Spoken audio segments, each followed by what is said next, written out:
Hello everyone, this is StrawberryShorty back with the letter R Renegade run. So, Isabella is dead, though Ash doesn't know it yet. Zach is dead and Rebecca's also dead, but Ashton doesn't know that either. So, oh yeah, Marianne is also dead, but... So, we're playing as Ashton and we have just broken into Isabella's apartment in hopes of getting information. So, while we are waiting to hear from Zach and Rebecca, who are not going to answer, and it's still 5. So, despite all the packing we did the other day, her room's still a mess of things she had accumulated over the years. Papers, instant noodle cups, a few photographs, and posters we never got to include in the boxes for shipment. No matter where you look at this, the place simply has Isabella written in it. Just 5 years and she's left this big of a mark on our lives. I'd be lying if I said her presence didn't change a lot of things. In Zach, in Rebecca, in me. However, there's no time to reminisce about all this. As nice and nostalgic as those memories are, there's work to do. Things to find if there's even anything in here. I won't know by simply standing here acting nostalgic. Wasting no time, I head straight for her study table where a chaos of papers and folders clutter the top. There are instant noodle cups still, plus a few empty pens and crumpled paper littering the table. All points of interest in the room, but my focus veers on the laptop first. The cops didn't take that?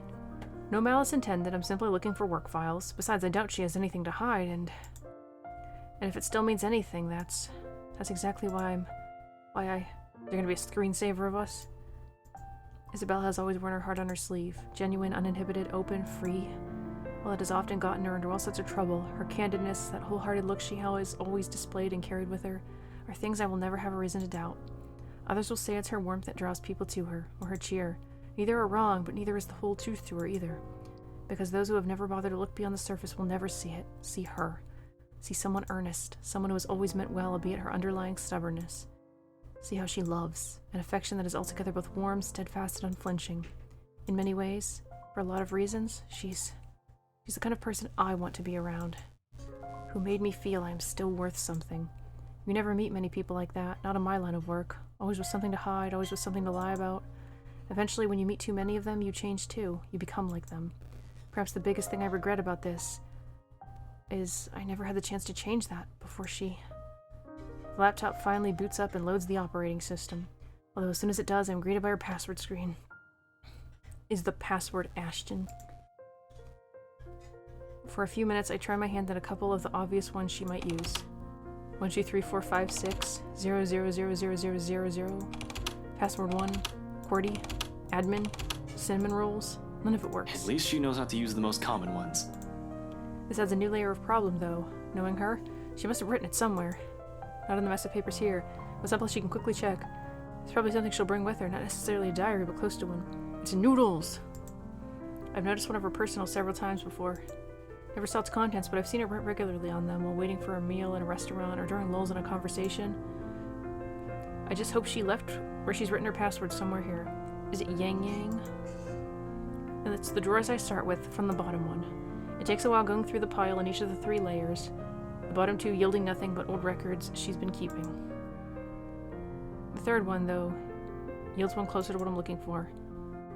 All of the pages have already been filled. Probably why she dumped it here. Carefully flipping through each reveals notes from a meeting with a client. Sometimes there are noodles at the edge of the pages, others taking up an entire spread. I want everyone to put in the comments what you think the password is. I feel like it's gonna be something relevant, but I don't know what. I keep thinking like a friend name, but like putting it as like Ashton wouldn't make sense. Maybe it's Ashhole. That's my guess. So, everyone make their guesses now. Sometimes there are doodles at the edge of the pages, others taking up an entire spread. All old ones and nothing of use to me right now, but on the last page, on a sheet folded in half. Opening it reveals a doodle of the 3 of us, Zach, Rebecca, and me, from how we looked about 4 or 5 years ago, give or take. Same as we look now. Clients, do list, eat, noodle, sleep. Travel something? Japan, Bermuda Triangle, Korea. Look! Yang Yang! I don't think that's the password. I think this is the password. 707 Devlin 2011? Is that a reference? Something from their past? At the bottom, the words scrawled in neat script after a few telling erasures. 707 Devlin 2011. Despite myself and how dismal everything going on at present, a laughter slips from my lips. Uninhibited and without care for who might hear. 707 Devlin Court. I remember handling that case from 5 years ago. Even got a recommendation from Inspector Abigail and a promotion to detective surgeon after wrapping it up. Some morbid case of a dead husband being stuffed in a sofa by his own wife, and at the heart of it, Isabella. Fresh off the boat, selling the first property assigned to her. Some sick sense of humor the universe must have, huh?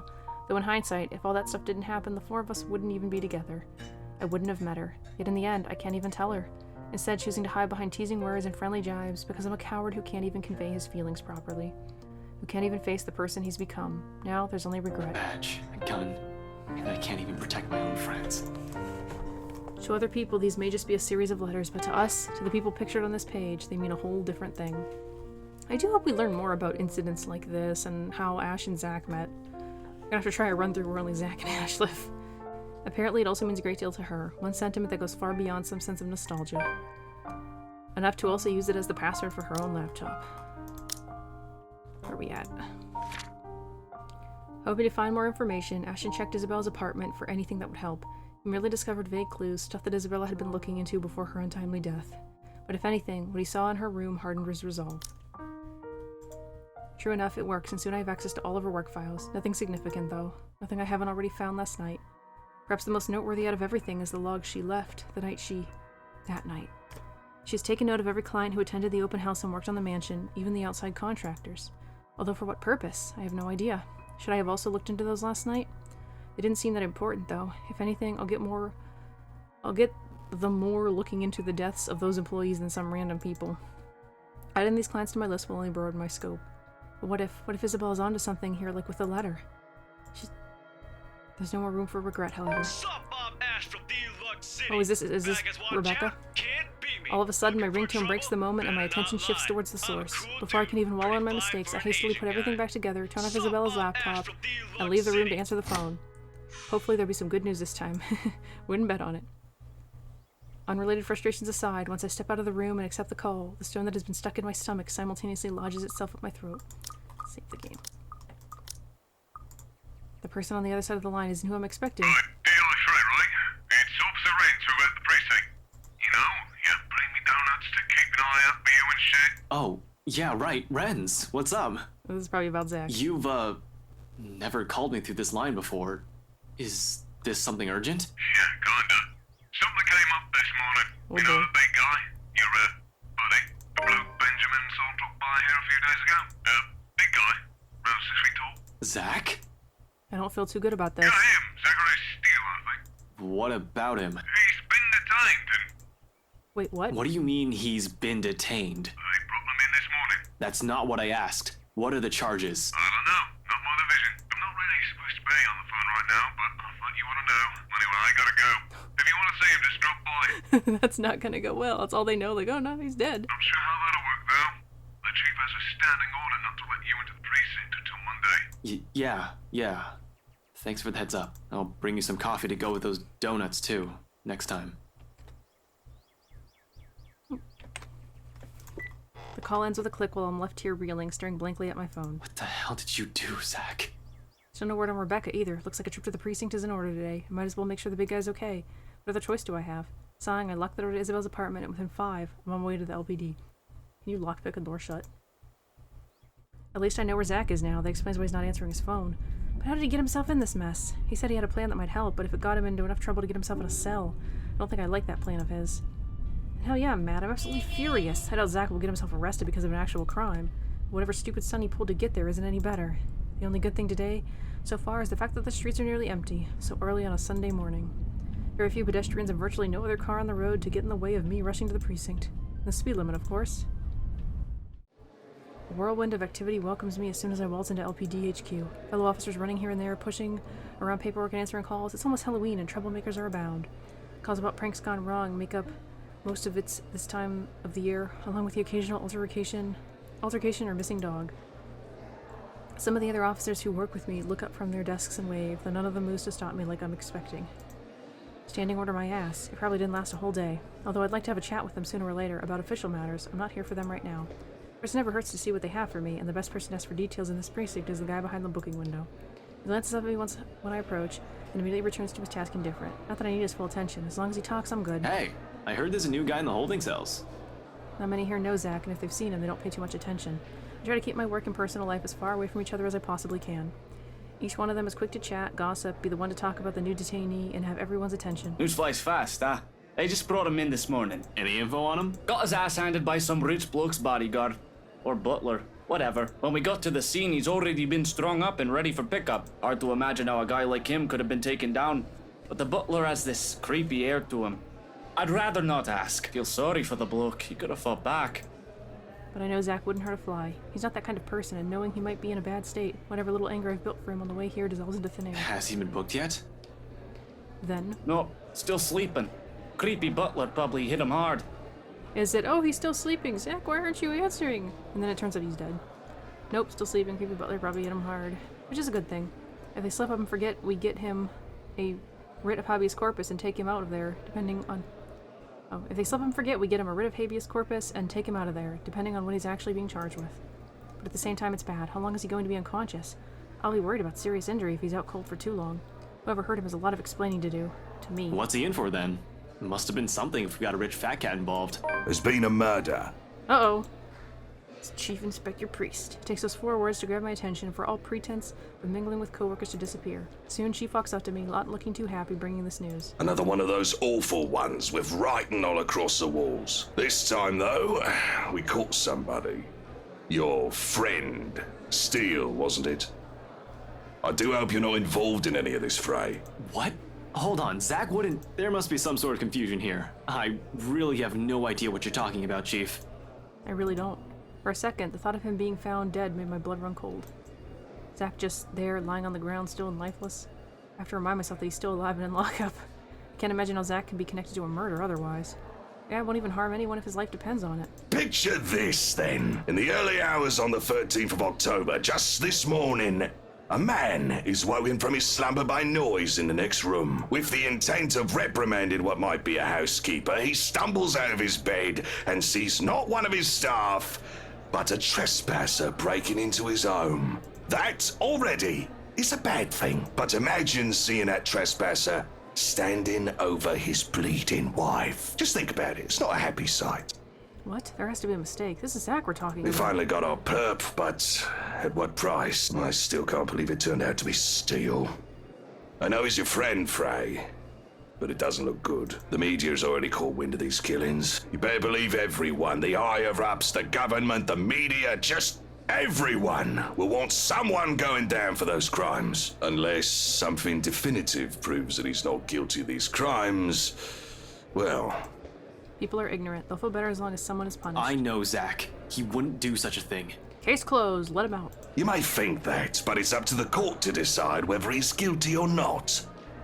If you're so sure of his innocence, perhaps you'd like to help him get a lawyer. He's going to need a good one. Shouldn't there be a public defender assigned to him already? Oh, we tried. We really did. Called every PD in Luxburn, but they kept making up excuses. Conflict of interest, claims they can't represent the defendants effectively. Really, it seems like nobody wants to go against Luke Wright and the prosecution. And there it is. Of course it's Luke Wright. Who else could it be? That guy's just everywhere. Has his eggs in every basket, his fingers in every cookie jar. Is there a scheme in Luxborn he doesn't have a hand in? I don't even realize it in my utter disbelief that I've slammed my fist down on the table beside me, just shaking with anger, rage, and even a smidgen of fear. But knowing what all of this entails, what Zach might be facing, that there's no capital punishment, being declared guilty of homicide is basically a life sentence, with a 30-year minimum term at the very least. I don't think someone like Wright will be lenient and offer him a plea deal for 25 years. If they think he's the one behind all these brutal murders, I think he's going away for a lot longer. Does England not have capital punishment? Even if he got parole, well, let's face it, people would only see a murderer. They'll have a hard time getting a job again for starters unless he gets acquitted. The fact that he's going against one of the most influential men in the city, he's going to need the best of the best to go against the worst of the worst. I'm sure defense attorney Anna Davis is up to the challenge. What are the charges? Random name drop. 3 counts of breaking and entering into private property. 4 counts of homicide with the murders of Rose Cooper, Father Norman Lee, Isabella Santos, and now Hannah Wright. Norman Lee? The priest is dead? Wait, Chief Inspector Lee and Father Lee, are they really related? The charges of breaking and entering are negligible. He's looking at a fine worse than £5,000 and 6 months in jail for each of those. But murder? Murder? And they're blaming him for Isabella's death too? Even if they do say one is more likely to be killed by someone they know and trust rather than a complete stranger, it's still utter bull. Surely there's evidence to prove Zach wasn't at the scene in any of those crimes. Thought of the big guy in jail, framed for something he didn't do. I just can't keep still about it. I can't keep calm. This is just bullshit! I know Zach. He's not that kind of guy. Are we just not going to adjust the priest death at all? Like, does that ever actually come up? Do we ever actually find out about that? Right, on the other hand, I wouldn't be surprised if he's involved. And if he is, I swear We're going to get yelled at. But I need to keep myself together for Zach's sake. Especially when the chief has such a grave look on his face. Although I can see it in his eyes that he understands. We both know we're bound by the rules and laws. Why is he understanding all of a sudden? Maybe one of the others killed him and took his place? Luke Wright will be coming here to give his testimony. I advise that you refrain from any remarks that he might consider slanderous. If Steele really is innocent, we'll find out during investigation. Of course, you won't be handling this case. And you are not going to be involved in any of it except as a character witness if you wish to volunteer. We're both already in a lot of trouble as it is. It'd be best to behave for now. Maybe his brother's death has tempered him. Is that understood, Frey?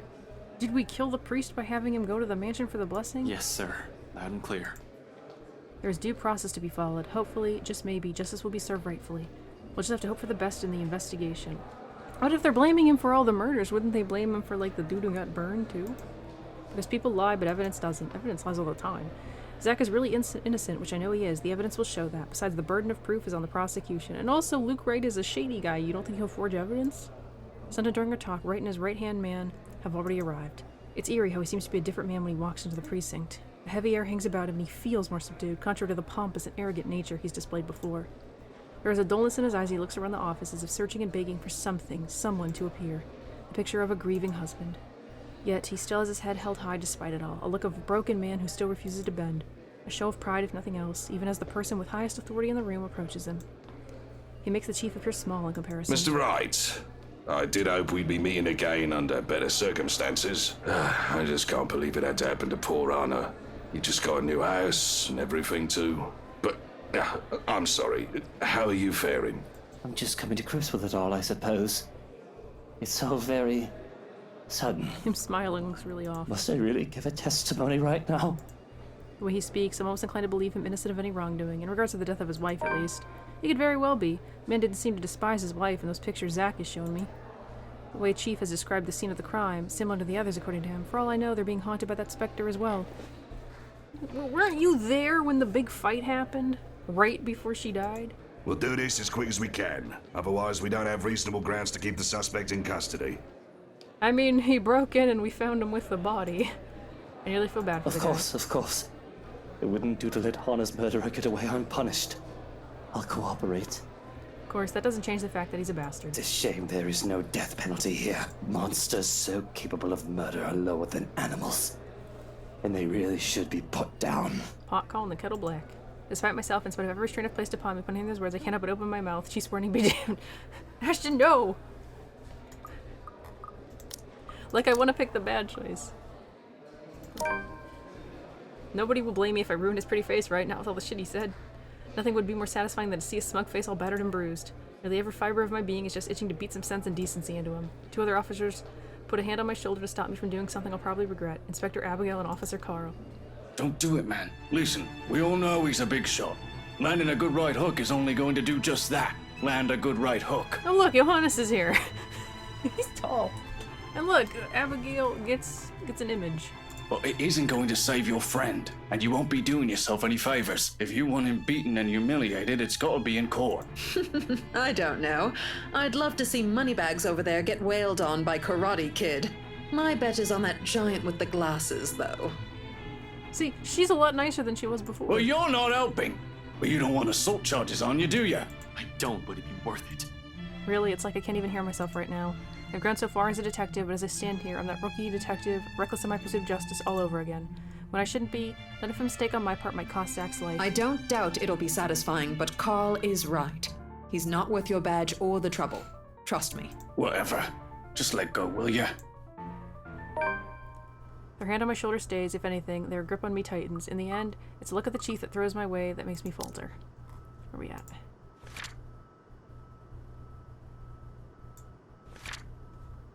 An LPD officer informed Ashton of Zachary's detention. Immediately, he rushed to the precinct where he met Luke Wright, there to file charges against Zach. Before the detectives could confront him, his fellow officer stopped him, much to his annoyance. They don't even let go of me, not until Wright and the chief are out of my sight. And it's awkward going on from there. The precinct is quiet, though the usual hustle and bustle of activity stayed. Let me see Zach.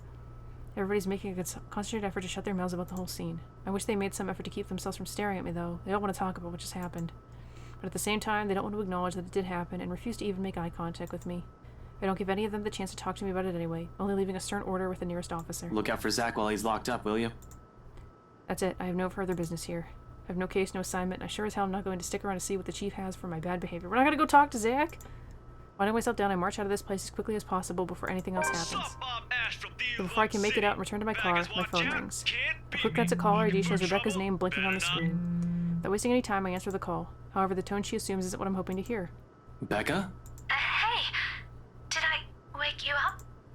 Ragged, a bit out of breath. There's a tinge of urgency on it. Listening to her from my side of the line, it makes it seem like she's just run a marathon prior to this call. No, I left you a voicemail, so I thought, where are you? Ash, do you remember that one time? The question catches me off, to say the least. Where's she going with this? The... what? Back in secondary, we joined a contest back then, didn't we? We had to dress you up as a girl and... I hope we get this in the journal. No. What? You looked really pretty. I think I still have that picture somewhere. Burn it. We're not talking about that again. You promised. It did happen. Not a memory I'm very fond of, to be honest. Still, a laugh escapes me. No matter how embarrassing it is, that moment is one of the few I can remember clearly in my head. I never did find where she kept those photographs. Seriously, what brought this on? Nothing. It's just the first thing I remembered. You're being weird today, Becca. Whatever. Listen, I need you to go home right away. I'm at Salem Well right now and... No, you're not, you liar. Thanks, Ash. What? Suddenly her voice hitches almost as if she's in tears, and it sends every alarm bell ringing in my head. For better or worse, something more than wrong is happening on her end of the line. Regardless, I give her the focus she asks of me. I don't want to think that she is nearly pleading for me to listen. I'd like to imagine that it isn't horror and a deep underlying resignation that I hear in her voice. I'm transfixed. Hold on, did I do something? For everything. Rebecca, what? I'm so glad to have known you. Wait, what are you... Whatever her words mean or feelings they carry ceases to matter in this instant. They're all inconsequential when someone, Rebecca's life, might be in danger. This whole thing isn't just wrong. Wherever she is, something fucked up's going on, and I'm here listening to it right now, helpless. God damn it, Rebecca, where are you? A laughter, and then the line drops Rebecca! dead. Rebecca! Dread turns into terror, and the sudden pandemonium in the precinct comes rushing in all at once. Officers barking orders, the rapid tapping of foot against floor, and people shouting for a dispatch. There's a split second where I'm torn between trying to figure out where Becca is and finding out what happened to inspire such chaos all of a sudden. See, Luxport is peaceful as cities go. I mean, I can't imagine this is about Rebecca, because it just happened, so is it about Zach? We'll see. If there's any crime, it's usually low-key, in and out of public, eyes quick as they come. That phone call was actually pretty sad from Ash's end. I mean, it was sad from Rebecca's too, but from Ash's, it's just like... He's losing everything, and it's all our fault. Things are kept private and on a need-to-know basis, unless the media catches wind of a high-profile case or if something really odd happens. Of course, there's gossip and people talk, but everybody minds their own business most of the time. So when commotion happens and people are shouting for dispatch, you know there's trouble.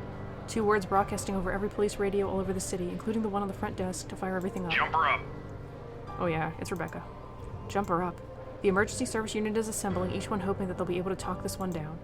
An ambulance will already have been placed on standby. The library isn't too far from the hospital. Regardless, it spurs something in my gut. Copy that. Can we get a 1020?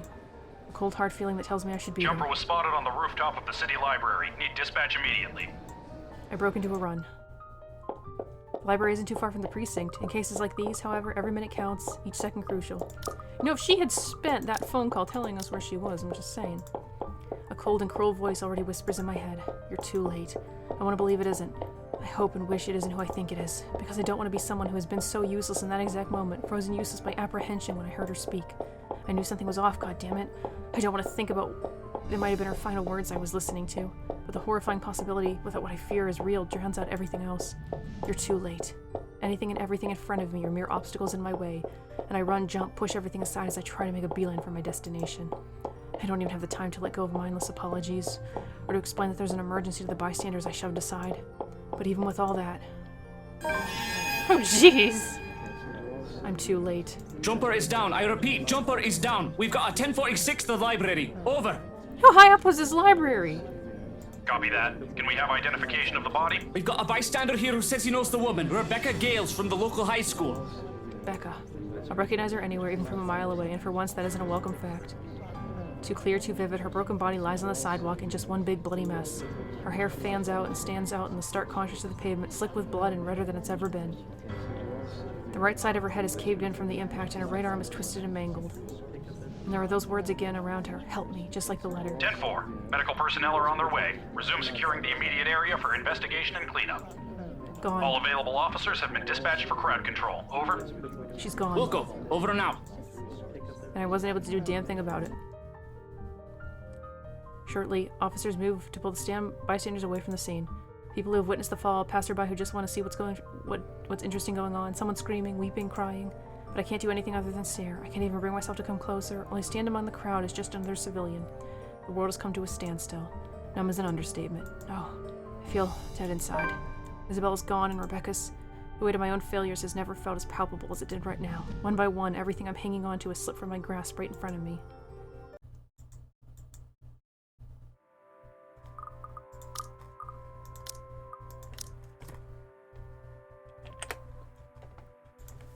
I have no idea how long I've stood there, how many seconds and minutes have passed, simply watching the commotion. All I know is the bitter taste of ash on my tongue and the sharp tang of blood hanging in the air. But even with the world coming up sharply to my senses, none of it registers even as an officer starts pushing me away from the scene.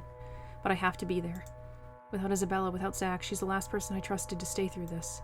And yet, a simple show of my badge will get me through the scene. Struggling, I reach into my pocket for it until somebody places a hand on my shoulder and pulls me back gently. Despite the gesture, my annoyance still flares at the interruption. This person does not understand that I'm slowly losing everyone I've ever cared about. However, before I can even tell the meddler to piss off, recognition sets in, stopping me short of snapping at Professor Clark. Ashton, why don't we take a walk? Professor? Rebecca, I need to see her. No, Ashton, you don't. Leave it to them. You don't need to see any more of that. He speaks in that firm and commanding tone that makes me feel like a college brat all over again. But it's that look in his eyes that makes me comply with his order, and quietly I follow. The professor really does have a way of making me feel like a child at the worst of times. The fact that he's pulling me away from a crime scene in front of my colleagues is humiliating at best and a cause for concern at worst. At least I don't have to endure the agonizing and awkward silence for long as he leads me into a cafe across the street. On an ordinary Sunday, perhaps I would have a clear view of the library from here. But the more the LPD try to suppress the crowd and clear the area, the more they've gathered out of morbid curiosity. That did nothing to stop the image of Rebecca's bloody body popping into my head at the mere thought of her name. Burned into my mind like the image of Isabella's torn up body, like the image of the woman's sickening smile. Why don't you get something from the menu? It's on me. I'm sorry, Professor. Now, it isn't exactly a good time. I know it isn't the best time, but you should have something, at the very least. You look like you're about to pass out back there. Healthy mind, healthy body, right? You'll always need it in your work. I know, as a matter of fact, that their hot chocolate is exquisite here. Releases endorphins, which are good to fight off thoughts and feelings of distress. It should do you some good. A chat and some chocolate. I'm willing to listen. Chatting and chocolate, unorthodox in the face of death. Why are you doing this, Professor? I don't mean to interrogate. He has done nothing to deserve the brunt of my mood.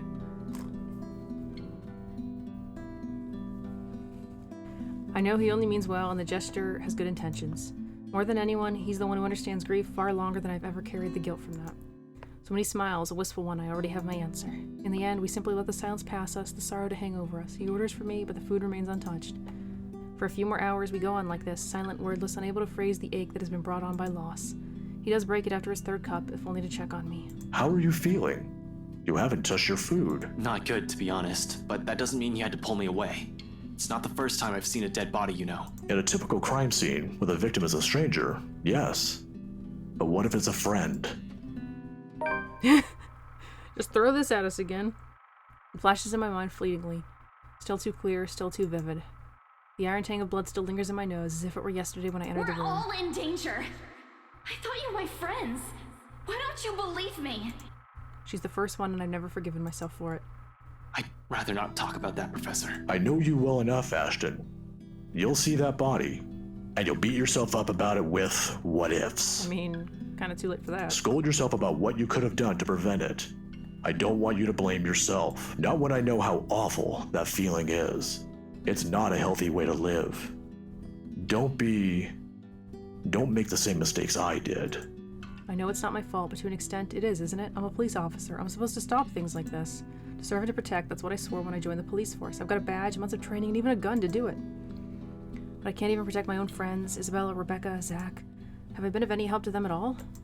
Besides, I should have kept a closer eye on them after what happened to Isabella. Why are you telling me this? I just want you to realize that it isn't your fault. It is not. You can't be everywhere. Cop or not, you're just one man.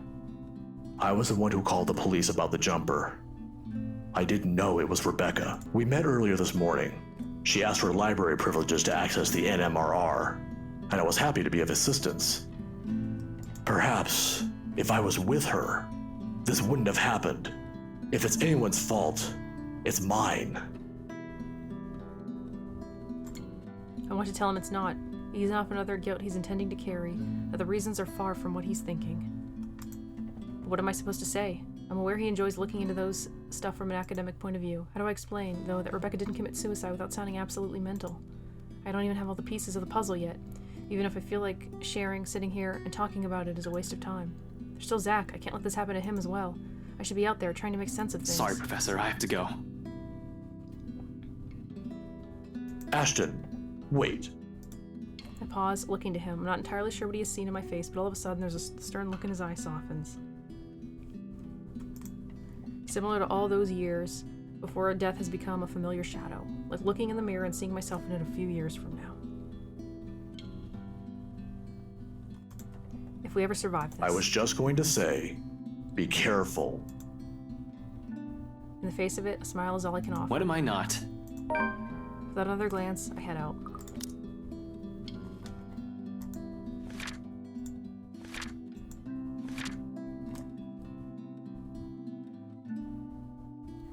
Ashton found himself following after emergency service unit in a daze. As soon as fears turned real, Rebecca was already lifeless. Before he could understand what was happening, a concerned Professor Andrew Clark pulled him away from the scene. Despite the older man's warnings, he pushed on. Without another glance, I head out. Death notification is a task I avoid like a plague. Although I've known Rebecca since childhood, there are plenty of reasons why I shouldn't be the one breaking the bad news to her parents. 1. Protocol states you're always supposed to do this in person. 2. Protocol also states you're supposed to do this with a partner. Really? Why is that protocol? And 3. I've never been good with words. But here I am, unceremoniously thrust into the task all because there's no other one. As expected, everything goes as well as my blunt mouth can take. Mrs. Gale's relentless sobs echo loudly through the receiver when I finish informing them, while all I can say before ending the call is an empty I'm really sorry, Mrs. Gales. Before ending the call with a click and heading back inside Isabella's apartment. I wish they'd let us hear more of her, because we had Rebecca not thinking that she cared. Her mom's voice still rings in my ears even as I leave it all in the hallway behind me. Here, though, there's only stillness, heavy, deafening, suffocating. Wordlessly, I take the empty space on the edge of the bed. Despite how peaceful this all seems, the gravity of the news has hit hard. It's in the dense air now lingering in the room. It's the deafening silence left by the absence of this room's occupant. Most of all, it's in the heavy feeling that has made its home at the pit of my stomach. Becca's the last person I need to account for, damn it. Although Zach's in a holding cell right now, he's safe. Where did it go wrong with her? Yeah, Zach is safe in a holding cell, because, the ghost... She doesn't have otherworldly powers that can let her enter a locked room, right? I've already lost Isabella. How could I make the same mistake again? What do I do now? It's a question I've already been dreading to ask myself, if only because I don't have an answer to it, uncertain as I am. How many more close calls do we have to go through? How many deaths do we have to witness? How long can we keep this up? We're bound to break at one point. No normal human being with a sane mind can last like this, losing people important to them one by one, right in front of them. I don't even know how I can keep myself safe. Quietly, I reach for the papers I brought with me, sifting through the pages before laying them out on the table and getting down to business. I really should not be doing this here. All at once, everything we've brushed off, carelessly ignored, and rudely dismissed has been laid out for close scrutiny. Zach's encounters with a woman in his dreams, Rebecca's close brushes with death every time she appears, the dread, the fear, the terror she brings out in even the bravest of us.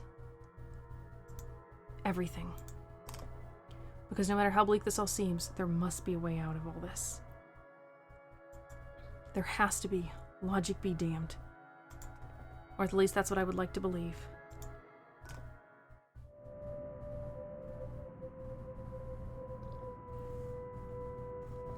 And even as the cold morning light shifts to the warm hues of late afternoon, and eventually night, none of this still makes a fucking damn sense. Darkness has fallen, but I'm still nowhere near figuring things out. If anything, I'm more at a loss than when we have ever been before or since. They always say at a loss instead of at a loss. The next thing I know, frustration rears its ugly head and the sheets of paper I've been holding smacks the table harder than I've intended. The sound of it echoes loudly in the small room and I simply fall silent. Along with it is a release of another long-held breath. Perhaps the 100th since this morning. I'm not getting anywhere useful with this. I'm also missing a lot of things here. There's still a gap, a huge one. Somehow, even with all this information in hand, it still feels like there's something I'm overlooking. All I have to go with is the letter and the stuff the selfish people have been keeping from the public. But what else? Where this all started? The Ermengarde mansion? Will bringing the letter back there fix everything? Fuck. How do I? The mansion's a private property now. Can't just waltz in there. I'd rather die before I even think of being right to let me investigate the place. After what he did to Zach? Not gonna happen. Over my dead body. One thing's very clear after these last 2 days, however. We're not safe anywhere, and I have to act fast if I want to keep Zach alive. We can't keep running away. Sooner or later, she'll get us like she did with Rebecca and Isabella. Before that happens, I have to put an end to this. Sighing, I stand up and stretch out the kinks of my back after several hours of sitting. I've been at this for too long. A break is needed. Time to let everything sink in or else I'll burn out. I know I will, and it's another thing I can't let happen when there's still another person counting on me like this. Maybe I should check in on Zach. Yes. Is it the evil wardrobe again? The rest of it never makes it out of my mouth as something heavy and grating sounds from the far end of the room. A harsh booming noise rendering through my eardrums. All at once I'm on my feet while I quickly palm up for my gun on the table. However, before I can pull it up and remove the safety, the whole racket stops. Stillness descends in the room, and amidst a sudden hush, I sweep an anxious glance around the room. So much for a break. There's no time for a pause now. Quickly I gather up the documents I've been reading through. Before I can even finish, another noise ups the tension, already gripping the place. Suddenly the lights go out and the wardrobe at the end of the room rattles, as if something inside begs for freedom. Cautiously, eyes glued to it, I take a step forward and I release the lock from my gun. I'm a trigger-happy person. I'm not even sure this will work on a ghost. But right now, it's smooth surface against my palm, with the trigger on my finger, but that's the closest thing I have to relief as I approach the closet. Who's there? No answer, and the ruckus simply continues. In 2 deep breaths, I've crossed the room and stood in front of the closet. Whatever's inside has yet to stop thrashing. Instead, it has now moved to a banging at the door, louder and louder the longer I dally. Another shallow intake of breath. A glance at the door, my only exit. An exhale. Something creaks. Then, in the next moment, I'm grasping at the handle and swinging the door so wide open to reveal... nothing. Right away, I part the clothes hanging on it and still none. No ghost. It's all color-coded. No woman. Not a single trace of whoever's inside. Confused, I glance back around the room, a frown on my face. The noise has finally stopped, but I'm quite sure it wasn't my imagination. Or maybe it is, and I'm just too strung up now that my head's making things up. Whatever the case is, I need to get out of here as soon as possible. This only confirms we aren't safe anywhere. I have to warn Zach. Without bothering to close it, I move back, ready to leave, adrenaline now coursing through every vein in my body. In the next second, I'm grabbing the papers off the table and... I'm sent sprawling on my back as something cold catches my ankle and yanks. The resulting fall knocks the wind out of me. Pain racks my whole spine and the back of my head as it collides against the floor, with enough force to dislodge my own brain from my skull. A moment lasts before stars fade from my vision. And then, I sense it. Cold tendrils twisting around my ankles, the smell of vile rot assaulting my nose. Nauseating, sickening, a foul smell draining every feeling in my body. The moment her horrid laughter, still as unpleasant and vicious as the last time I've heard it, reaches my ears, my eyes snap open. Perhaps it's just an experience, or maybe my mind's still attempting to comprehend this. Regardless, the minute my eyes land on her, the whole of my body freezes. The gun in my hand turns useless as my grip on it slackens. Because in the manner her gaze bores on me, I'll say, the look of utter hatred and malice, I've seen it loads of times. From suspects, mostly murderers, who never regretted their actions despite being caught. This is the face of someone you can no longer reason with. And I know, the moment she laughs again and again and starts dragging me towards her, it's already going to be the... Ashton, snap out of it! No. I can't die here. Not yet. The haze fades from my mind and instinct kicks in then and there. Is that her ghost? Let go, you! With one powerful tug, I yank my foot out of her grip and scramble back to my feet, ignoring the piercing wails she fills the room with. With the span of a second, I'm running for the door. Into the hallway, down the flight of steps, and right inside my car. I waste no time flooring on the gas pedal the second I close the door behind me, and in a short while, I'm driving unassailable.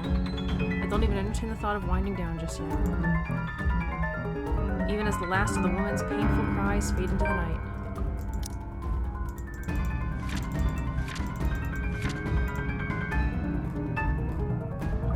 In spite of his grief, Ashton tried to find a way out of the curse, piecing together what he currently knows. To no avail. His osity took a break after reaching another dead end, but not before a ruckus coming from Isabella's closet broke the silence of the room. October 31st, Monday. Why have we not heard anything about Zach? I'm pretty sure he's supposed to be dead. Has he just been lying there dead and no one knows? A dreary downpour starts off Monday. Although it doesn't last for more than the hour, the dark clouds lift just as the sun peaks over the horizon. Brief as it is, the rain has significantly dampened the park's usual cheery vibe. Mornings like this often mark the start of another bad week. Oh, well, we fast-forwarded a bit. So all I've done is run, snoop about, read stuff, and run again. It frustrates me to no end how I'm still no closer to an answer. Even my car reflects the state my mind is in. Last shower was 24 hours ago, haven't slept at all. My last meal was a slice of cold pizza I brought from a convenience store the night I broke into BRC. The way I am now, I'll definitely get a scolding. If Becca were here, she'd give me an earful and tell me to take better care of myself. Say that I'm killing myself on the job. Isabella would. She would complain about the dark bags under my eyes we're getting and how I reek and need to shower pronto. I can rest easy when this is all over. Or when I'm dead. It's not that I can't feel the pang of hunger. With that woman chasing after you, it's difficult not to feel anything other than horror. Always eat. Don't starve yourself. In fact, I can still sense the ghost of her touch from last night. Her bony digits wound tightly around my ankle, and that horrid smile she had on her as she pulled me closer. The memory's enough to send a shiver up my spine and make me antsy. Perhaps the only thing comforting me about this is the sight of my gun nearby. Skipped a bit more. Only thing pushing me right now is some stubborn will to live, to survive this. Not for me, but for the sake of the people I lost. So someone will remember. The stretch is still in order, though. I've been sitting here since last night. Soon I step out from my car, closing it behind me with a thud as I take in my surroundings. The rain did wonders. The morning after was crisper and cooler than it has been in days. For once, the weather seems to be taking a turn for the normal. Luxburn's normal. In the distance beyond the buildings, lining the horizon, dark clouds are blowing in. A storm might be due this evening, give or take. Shame for the people looking forward to Halloween tonight. I'm just not sure whether this is something I can look forward to as well. Shall I bask in the change it brings? Inhale, exhale, breathing in, taking in the peace as if it'll be my last. But as with all good things, the quiet shortly comes to an end. My phone buzzes, halting my movements. Is this about Zach? I placed the damn thing on silent last night, but it does nothing to keep it quiet as it vibrates from my pocket. I don't even know if I want to answer it right now. It has brought me nothing but one bad news after another. Thinking back about it only makes me want to chuck it into the closest trash bin I can find. Not that it'll help things, of course. Another exhale slips past my lips before I pull it out quickly, swiping over the screen without checking the caller ID. I don't even bother masking the weary lilt in my tone when I answer, only to get this over with. After all, there's no one left. I mean, you still believe Zach is alive, although he wouldn't have his phone. No one remains to worry or fret about how awful I might sound right now. Zach's been put in jail for a crime he likely didn't commit. Rebecca's gone, dead. No matter how many times I apologize to her, Isabella's never coming back. What's the use, huh? Inspector Frey speaking. Good morning, sir. Sorry to bother you this early. What is this about? It's about your friend, you know? The guy I called you about yesterday, the one they put in the night before. Zach, Zachary Steele. His hesitant note does nothing to diminish the lump that has suddenly lodged itself at the base of my throat. What are the chances? What are the chances that something went wrong while I'm not looking, while I'm out here chasing ghosts of all things? How is he? Is he doing okay? We actually have a problem, Detective Inspector. Hasty assumptions aren't a usual fare in my book. They shouldn't be. That shouldn't be Chinge right now. The precinct is secure. It's supposed to be. She's a ghost! They have guards manning the station 24/7. If anything happens, all Zach has to do is shout and someone will be there for him. Yeah, they ignored him. Even if it's a phantom going after him, he should be safe there. He should have been. Yet none of these reassurances will allay my suspicions, and whatever little thrope of hope I'm hanging on to frays slowly as each second of silence passes us by. An expectation so weak, faint, I might as well just let it go and prepare myself for the worst. It's a feeble attempt at optimism I will never get used to. This is out of my depth. This isn't my forte. Zach's maybe. Rebecca's too. Never mind. Hell, this is the kind of mood Isabella has always unknowingly brought with her. What her eyes often conveyed, what I found myself searching for in her whenever I looked to them.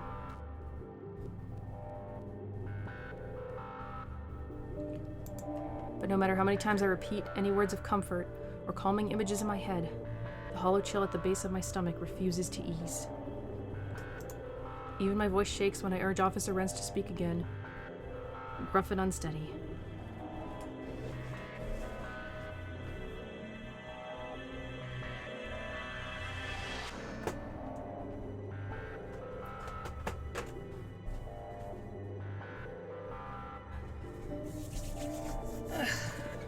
Sorry, I had to get some lotion. Hands are dry. The only thing keeping me standing is the fountain's solid support behind me when I stumble back. Officer Renz. Renz, right? Nope. Wait. Where's all this? Probably should have looked at that earlier. I'm not even sure what I just clicked. Oh, I guess it must be that. What happened? You're supposed to keep an eye on him, yeah? It's protocol.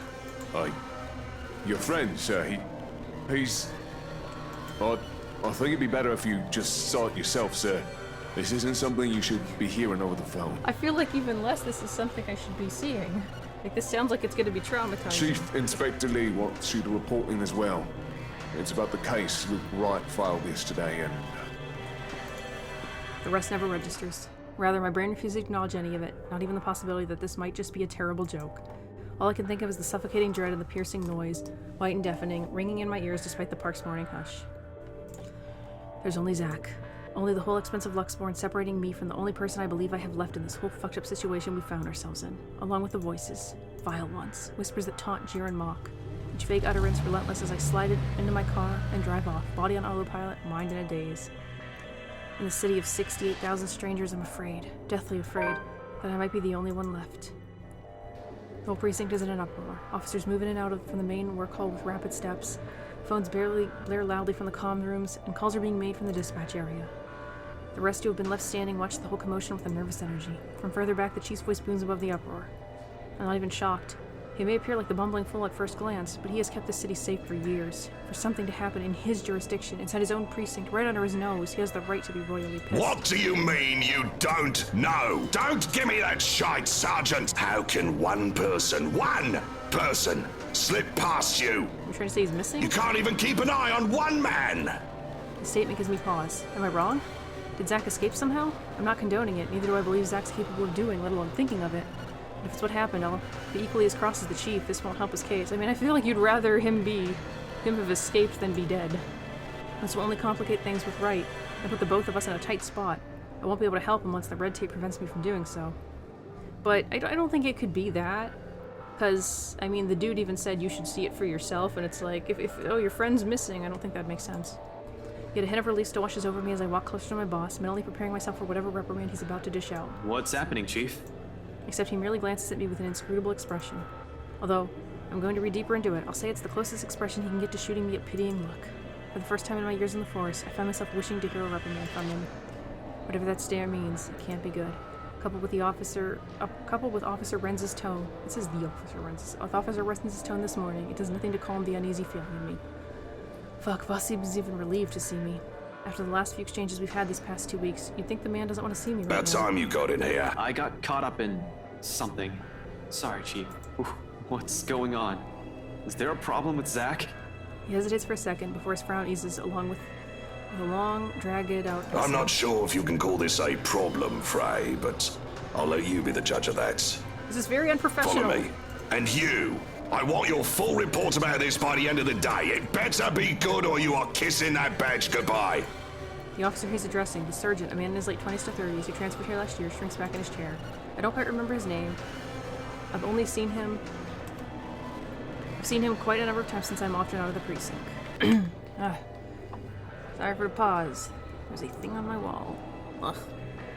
But if my memory serves me right, he's the guy currently assigned to the late night shift, at least until this month ends. Yeah, you should feel ashamed, dude. Depending on how bad this is, he'll either be given a verbal warning, a suspension, or a dismissal. It's not a position I envy him for being in right now, although there's really not much time left to feel sorry for him either. As soon as she's done roasting the other officers behind the guy, he gestures for me to follow. Straight towards the precinct's holding cells. And it's as if a switch has been turned off. The moment he steps away from the small crowd, the entire main lobby goes silent. For one reason or another, it feels like everyone's simply waiting for the metaphorical hammer to fall. Even their stares before we turn to an adjacent hallway exude the same pitying vibe as the chief's, all of which I might have easily ignored any other day. People here can be a bunch of gossip mongers. It's only the significant glance the chief throws my way before pushing the door open and stops it. Just like to take a moment to thank all of you for not preparing me for whatever is about to happen. Like, if this is just a disappearance, but like the cell's walls are covered in help me, okay. But even then, why are you all putting me through this? But if there's a body there and y'all just like, oh, see for yourself, I'm gonna be mad. Not that there's even need to mull over it. Because the moment he swings it open, it strikes me. Oh great, a sharp, dry, metallic scent. Can we read this? Is this safe? This doesn't feel safe. Look at the smiley face. After spending the night at the local park, Ashton tried to figure out what his next step would be. A phone call interrupted Ashton's musings. Although only vague details were given, a gut feeling told him that something had gone wrong at the mere mention of Zachary. The detective hurried to the precinct, expecting the worst. A sharp, dry, metallic scent. I've already gotten familiar with it over the years. It's another one of those things you'll have gotten used to once they started handing you the homicide cases. Now just the whiff of it tells me enough for me to gauge the severity of the situation. This isn't the festering smell you get when someone in the room has a flesh wound, and lingers far too much in the air, hangs far too heavily where I stand. No, this is what you get when someone has spilled blood all over the room. This is what you get when there's a large pool of it. This is what you get when no one bothers to clean up for a few hours, because forensics work isn't done yet. This is what you get when there's most certainly a dead body somewhere. I don't want to think of the who yet. There's simply far too many possibilities, too many variables unaccounted for here to form a single conclusion. However, when the chief of Luxmore Police refuses to provide answers, a chill easily fills every nerve in my body. I'm sorry, Zach, I like you. You're a nice character. You don't deserve this. Almost in a trance, I follow after him without asking anything or saying another word. For the first time in years, I feel like a damn rookie again. Didn't we feel like a rookie like an hour ago? Fresh out of training, newly instated, and still on my first homicide case. As if I didn't balk at the idea of seeing a dead body then. Now, as light flashes fleetingly from the far end of the hall, while CSI documents the scene and the forensics team gather evidence, the only thing my instinct tells me is to run, as far from here as possible, as if I don't have 10 years of detective work under my belt. It echoes inside my head like a mantra. It's because you didn't listen. It's all your fault. Why won't you believe me? Over and over again, rising and ebbing, a tidal wave of thoughts and murmurs singing and crashing against my ear, more deafening than the drum of my heartbeats and shallow gasps, churning and heaving till the cell finally comes into view and I am afforded a clearer look of what's inside. Ah! The whole world stands still. In one single moment, every noise, every smell, every person in the room all ceases to matter the second my eyes land on his prone form. There's only red. Red. Red. Red. Blood everywhere on the floor. There are copious amounts of it is pooled. On the walls, smeared on every crack and tile his hands can reach. On his face and shoulders, dripping from a gash and tear. Flowing from the hollow gap where his eyes should have been. The custodial officer found him when they brought in breakfast. It was too late. He was already dead by that time. Some 3 to 4 hours, according to the blokes from forensics. There had been a struggle, based alone on the smear pattern left on the bars and floor, but only so much as this small cell will allow him. I can already imagine how it went down. He was likely left with no other choice, cornered like an animal at the mercy of his killer. In this cell, there would have been no escape. The only thing he would have been able to do is shout for help. Perhaps the same plea written on the floor closest to him, the same one left written on the pavement close to Rebecca's remains. Like the one I've seen in Isabella's room that night. Help me. Help me. Help me. Help that he didn't even get. And it calls for a whole lot of questions. Not the hows. Logic has already flown out the window from the start. She has the means to get to us. Get to all of us. Bars and walls notwithstanding. So, like, yeah, I didn't want to say it while the body was on screen. But seriously, none of y'all thought to tell me, look, your friend's dead. Brace yourself. They're just like, oh, you should go see. Go take a peek behind the door, man. Like, you guys suck. The whys, though. No one heard him? Not even one from the guys on duty last night? Because Zach's not an idiot. He would have asked for help. He would have yelled. Oh, one of them did, but thought nothing of it. Then why didn't they do anything? He's just a room away! They must have assumed your friend's just asking for attention. Henry wasn't clear on the details when I questioned him about it. You've been serving in this precinct for more than a decade, though. You should be aware by now how rowdy the folks we detain here can become. But that's not the only problem we have here. Someone got in and out of this place without anyone noticing. Even the surveillance footage is a bust. Shouldn't there be surveillance footage of the cells? Tech's going over it now, but I don't think we'll get anything from it. The media will have a field day when they learn of this fray. Keep it mum for now. I'll let you know because he's your... well, you deserve to know. The poor bloke's your friend, after all. I just don't want the commissioner hearing of this before I can tell him anything. Or at least, until we've figured out how the butcher got in. You think this is an inside job? What else can it be? It's either that or we have a damn good criminal mastermind walking this city. Really, I want to say something. I want to tell him that this isn't what he's thinking. That all this time, the Insolent Butcher never existed. This is a curse. The people of the city has been lapping up for centuries. The way things are going, we'll simply find ourselves at a dead end. Chances are, they'll just have to find an innocent chap to blame for everything. Like Wright did to Zack. A scapegoat for things they can't explain. How am I supposed to tell anyone, let alone get them to believe my words? I'll sound like an idiot. They'll likely brush me off the same way I'd done with Isabella's warnings. In the end, clenching my fists at my sides and gritting my teeth is all I'm able to do. Zack's lifeless face stares back at me, an accusation in them sharp and searing. An expression that etches itself deep within my mind once the first officer waves us both out of the room. Another ghastly image I will never be able to forget. Just like Rebecca's bleeding corpse on the pavement, just like Isabella's mangled body in her room. Another memory I will probably haunt me until my last dying breath. Another regret. It's so sad. We have lost everyone. We're almost done, so... in terms of recording. But, yep, it's just Ash now, and I guess technically Luke. Chief dismisses me barely an hour later, sending me off with nothing but a light pat and another sorry expression. Not entirely sure if that's supposed to be reassuring. There's plenty more to do, a lot of people to call and tell, and all of it falls on me. No matter how awful the news I bring will be, it'll be better if this comes from a person his family and friends knows. I feel bad for them, because they lost the parents, too. Everyone's losing people. Like, Isabella's family's gonna lose the dad, and after just losing her. Still, my body refuses any notion of movement. I don't even want to imagine what his grandparents will say. They're good, kind, warm-hearted people who have given me another family without me even asking for it. They welcomed me, invited me every time, easily reminded me of what having a whole home feels like. Thought I'd already forgotten it. Zack's older sister will definitely show up at my apartment, though, ringing my doorbell and punch me as soon as I open the door, just like the last time. She's right. I'm the kind of person who brings nothing but trouble. She's known all along that Zack should have stopped hanging out with me, warned him several times. Zack has often laughed her concerns off. I used to think it's because he enjoys the friendship as much as I do, despite the huge part of it going unspoken between us throughout the years. Now he's dead. Another person brutally taken from me. I thought I had more time. I thought he'd be safe. The shock and the grief that I felt yesterday is nothing more than what I'm feeling now. Because the people I care about the most are all gone, and I couldn't do a damn thing to save any of them. I acted too late. In the deafening silence of my car, the only thing I'm able to do is close my eyes, rest my forehead against the cold surface of the steering wheel, and scream. Scream until my throat bleeds raw. Scream until my lungs burn. Scream until all that remains are the guilt and the tears.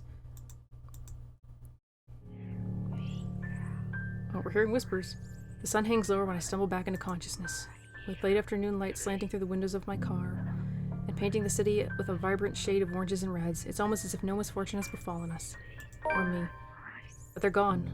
All of them. Out here, alone in broad daylight, the idea feels too palpable, too real. It's a painful truth I have to wake up to now. Every day from now on, if I ever survive her curse by some awful stroke of luck, hell, I can almost see her at the corner of my eyes, leering at me with that cruel smile of hers. I can just hear her mocking me in my head, laughing. Why didn't she go after me first? I saw the letter before Rebecca and Zack did. Why can't she just kill me after she's finished with the others, so we can be done with this? Why? Why are you doing this? Do you even know what you're doing? How many people you've hurt? Do you even understand? Do you even realize what you've done? But it's inane to ask questions of it. It's not even human. It doesn't understand pain. It doesn't feel guilt. It's irrational to even expect an explanation from her. Just like how irrational it is of me to reach for my gun and decide to keep pushing at this. Light glints briefly on its surface, as if in agreement before I holster it. Because no matter how bleak and hopeless everything appears now, the people I've lost, they won't want me sitting here. I've got to do something, if not for my sake, then for theirs. For their memory. I'm getting nowhere dallying like this. I have to move. I still have one more lead I can look into. The mansion, including the people currently residing there, the Wrights. I know for a fact that Hannah Wright's death isn't Zack's doing. She also fell victim and died to the curse. No, she died to Luke. Unless the ghost was controlling him, but it doesn't fall outside the realm possibility that Luke Wright's under it too. I might not have much time left if so. Damn it, I've been so biased, not even thinking the bastard might also be a victim. But during the open house with Isabella, they might have seen the letter and... Fuck. Stupid. Some fucking detective I am. That's likely the moment when Cooper saw it, if not earlier. If the logic holds, I need to hurry there right away. And if there are answers anywhere, it would be there. It should be there, where all this fucking mess started. It's not only my life on the line here. There's someone else. What happened to my friends I won't wish on anyone else, no matter how much I loathe them. So it's basically just us trying to save Luke at this point. Tonight, by whatever means necessary, I have to get in here to find a way to break this damn curse. but I won't be able to do that without the letter with me.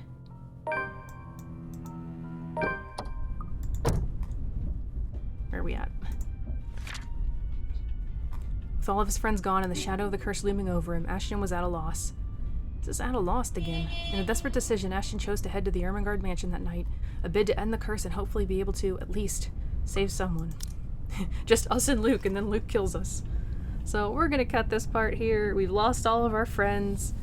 It's just Ashton and Luke now, basically, and we're killing them off too, because we're gonna get all the memory fragments and, you know, get all the negative stuff out of the way. So thanks so much for watching. Leave a comment. Tell me what you thought of the police in this episode and how horrible they were to Ash, and I'll catch you next time. Bye.